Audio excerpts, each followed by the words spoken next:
acho que caiu a ficha no Lula, né, ao tentar indicar o Messias, ou o famoso Messias, para o STF, né, no lugar do ex-presidente do Senado, o Rodrigo Pacheco.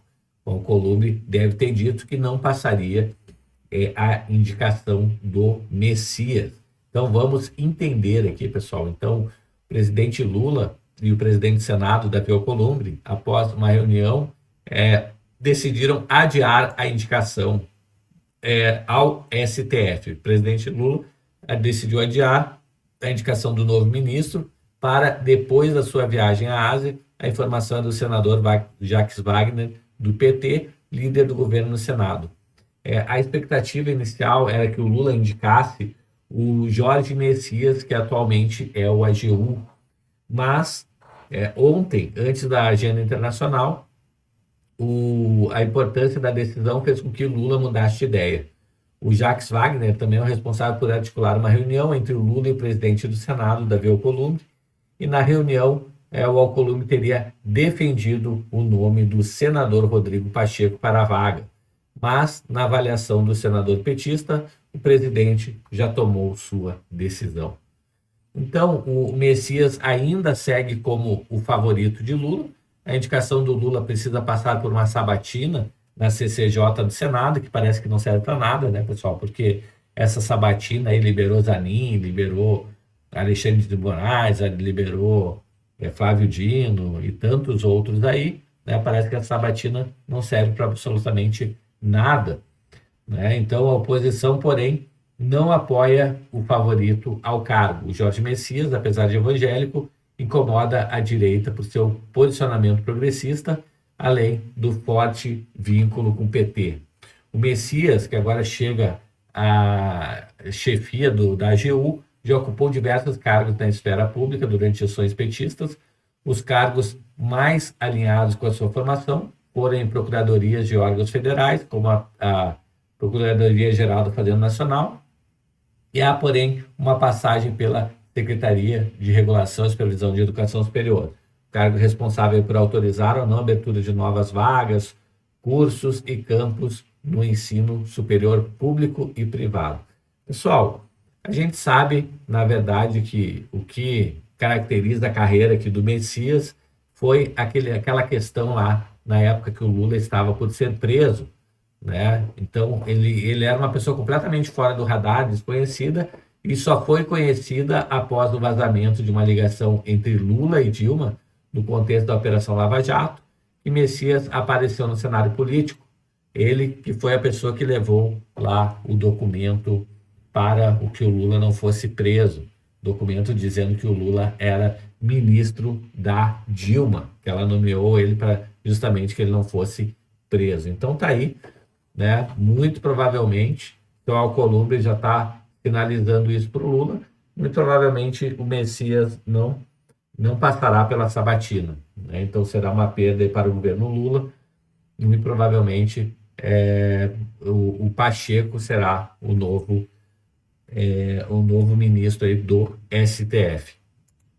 Ou seja, outra pessoa alinhada aí, socialista, comunista, alinhada à esquerda. Próxima notícia que a gente vê aqui, justamente sobre o Fux, né, que ele está saindo da primeira turma e indo para a segunda turma, justamente por ter cansado já, pessoal, dessa ideologia aí que tem na primeira turma. Todo mundo esquerdista e socialista, e o Fux não aguenta mais essa história, então ele está pedindo para ir para a segunda turma, justamente para ter um contrapeso, né, junto com o Nunes Marques aí e André Mendonça. Vamos ouvir aqui. Vamos falar do Supremo Tribunal Federal, e para isso eu vou chamar o Theo Cury, porque ele tem uma apuração de momento bem interessante, né, Theo? Você apurou que o ministro Luiz Fux manifestou ao presidente do STF, Edson Fachin, interesse de deixar a primeira turma. Conta pra gente.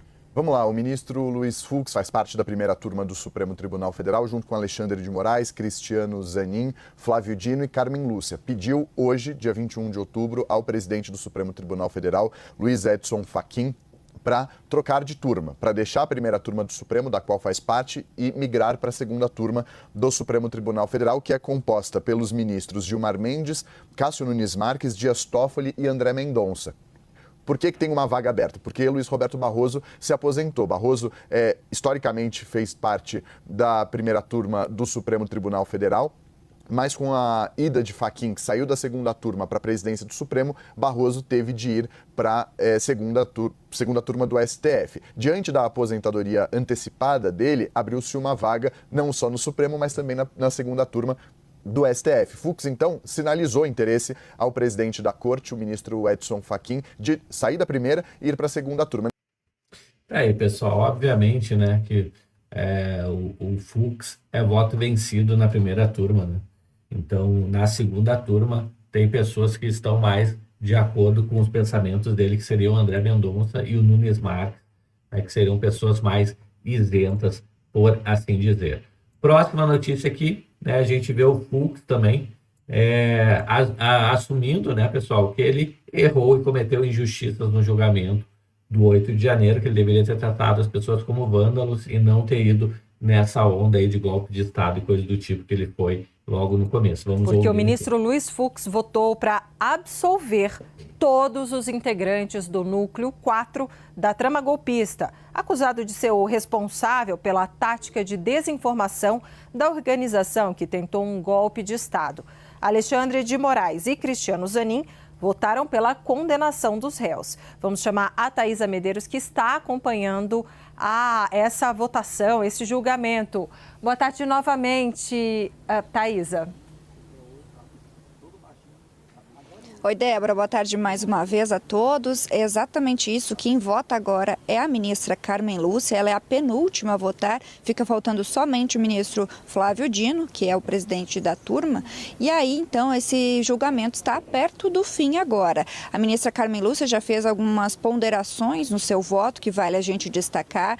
Disse, por exemplo, que a conduta do grupo criminoso, ela tem técnica, é ajustada, ela tem justamente o planejamento e é dotada de um tempo específico, ou seja, que essas técnicas usadas pelo grupo criminoso são usadas em outros locais, em outros países e que já são conhecidas e que por isso, então, elas são criminosas e são veementemente reconhecidas aí pela ministra. Bom, ela está fazendo esse voto, então, quem votou antes dela, como você adiantava, Débora, foi o ministro Luiz Fux, ele que abriu divergência em relação ao voto do relator Alexandre de Moraes e do ministro Cristiano Zanin. Luiz Fux ponderou ali e disse que deve absolver a todos os 7 réus que estão sendo julgados no Núcleo 4 pela desinformação, por espalhar fake news a respeito do processo eleitoral e das urnas eletrônicas. Esses réus que são apontados pela PGR como pessoas que fizeram todo um clima de desconfiança das autoridades. Então, Luiz Fux abriu essa divergência dizendo que tanto o plano Punhal Verde e Amarelo quanto a questão das eleições e dos ataques ao sistema eleitoral e também o 8 de janeiro não podem ser colocados no mesmo contexto, que foram atos isolados. Foi isso que defendeu o ministro Luiz Fux. Me diz aí o que você acha nos comentários, chegou até aqui no vídeo, dá aquele like aí para ajudar na divulgação e não esquece de se inscrever no canal, habilitar o sininho de notificações. Eu vou ficando por aqui e a gente se vê logo mais em um próximo vídeo. Até mais, tchau, tchau.